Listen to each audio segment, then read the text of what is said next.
Hey, welcome back. Tonight, I'm going to show you a tiny, old-school beauty hack that can actually make a big difference. Applying castor oil before bed. What seems like a humble bottle from your medicine cabinet does more than you think. From gently improving digestion to deeply moisturizing skin, even helping your hair look fuller. But here's the kicker. Some effects are proven, some are promising, and a few are risky if used the wrong way. Stick around because I'll reveal the one safety rule you absolutely must follow before you try this. And I'll explain why it matters. Also, don't skip to the end. I've saved a surprising science-backed fact about the main active molecule in castor oil that most people don't know. Later in the video, I'll explain how a single compound in castor oil causes both the good, relief from constipation, and the uncomfortable, strong diarrhea if misused.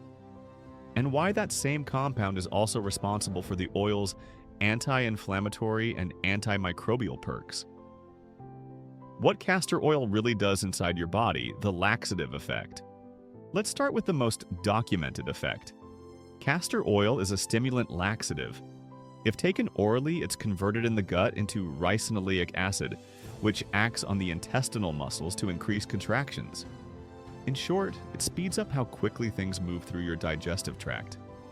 That's why, historically and even today, people use small amounts to treat temporary constipation. Important, this is not a daily digestive supplement for everyone. It's a fast-acting, short-term solution and should be used carefully. Why this is a good bedtime trick for some people. A small dose, only when recommended by a health pro, can lead to results within hours, which makes bedtime an intuitive time to take it if you're trying to empty your bowels by morning.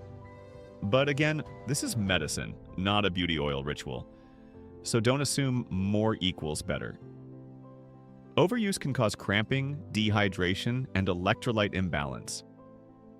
Skin, deep hydration, barrier support, and calm redness. Topically, castor oil is an occlusive. That means it creates a thin protective layer that seals in moisture. Put it on dry patches, heels, or elbows before bed, and it helps skin retain water overnight, resulting in softer, smoother skin by morning. The oil is rich in ricinoleic acid, which has been shown to have anti-inflammatory properties. This helps calm irritated skin in some people and may support healing. That's why it's found in some ointments and formulations. 2 notes. 1. Because it's very thick, a little goes a long way. 2. For acne-prone or very oily skin, castor oil can be comedogenic. It can clog pores for some people, so a patch test first. Use it as a focused overnight treatment rather than slathering it all over your face if you're prone to breakouts. Hair and scalp. Shine, reduced breakage, but don't expect magic regrowth. One of the most popular uses is for hair. Castor oil is thick, sticky, and highly moisturizing. It coats the hair shaft, which can reduce friction, lower breakage, and make hair appear thicker and glossier. For dry scalps, it can help lock in moisture and soothe flaking in some users. But here's the honest science. There's limited evidence that castor oil actually stimulates new hair growth. Most of the improvement people see is from healthier-looking strands and fewer broken hairs, not new follicles popping up. If your goal is real hair regrowth for thinning or baldness, dermatologists typically recommend evidence-backed medical treatments instead. How people use it at night for hair? Dilute castor oil with a lighter oil, coconut, jojoba, or almond. Because pure castor oil can be hard to wash out. Massage into the scalp lightly, wrap hair in a silk scarf, or use a towel cap. Sleep and wash gently in the morning. Use no more than once or twice a week starting out. Later I'll mention a rare but dramatic side effect that can happen if you leave too much castor oil in the tangled hair. It's called hair felting, and it's not pretty. Antimicrobial and healing qualities. Short science bit. Beyond moisturizing, research indicates the main component, ricinoleic acid, has antimicrobial and wound-supporting properties. meaning castor oil can help reduce some bacteria and support minor skin healing in topical formulations. That's why you'll sometimes find castor oil derivatives in ointments or antimicrobial polymer research. But don't use it as a primary treatment for infected wounds. See a professional for anything more than a tiny scrape. Brows, lashes, and nails, like cosmetic hydration, not medical enhancement. People love to rub a dab on eyebrows, lashes, careful, and cuticles before bed. What happens? Hydration. Improved sheen, softer cuticles, and eyebrows that look denser simply because hairs are smoother and lie flatter. For eyelashes, avoid getting oil in your eyes. A thin swipe on the outer lash line can help the hair look healthier, but don't expect increased lash count. For nails, massaging cuticle and nail with castor oil can reduce dryness and splitting. How to use castor oil before bed. Step-by-step, safe routine. If you want to try a safe, effective bedtime routine, here's a simple, low-risk plan. Patch test first.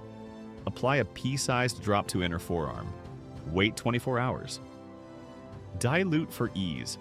Mix 1 part castor oil with 2 to 3 parts carrier oil, jojoba, almond, or coconut, for hair like scalp use. For skin patches, you can use it neat in very small amounts if your patch test was fine. Warm it. Rub the bottle between your palms briefly so it spreads more easily. Apply targeted. A few drops to heels, elbows, cuticles, or a light scalp massage. For lashes / eyebrows, use a cotton swab and avoid getting oil in your eyes. Cover. Use a towel or silk cap for hair to avoid staining pillowcases. Rinse in the morning. For hair, use a gentle shampoo. For skin, wash if you prefer, or wipe with a damp cloth. Start with once a week and increase frequency slowly only if you tolerate it well. And remember, do not ingest castor oil unless you're following a doctor's explicit advice. Side effects, risks, and the absolute safety rule. You should know both small and serious risks. Topically, some people experience allergic contact dermatitis, redness, itching. Because castor oil is heavy, excess or leaving it tangled in hair can lead to hair felting, severe matting that sometimes requires cutting.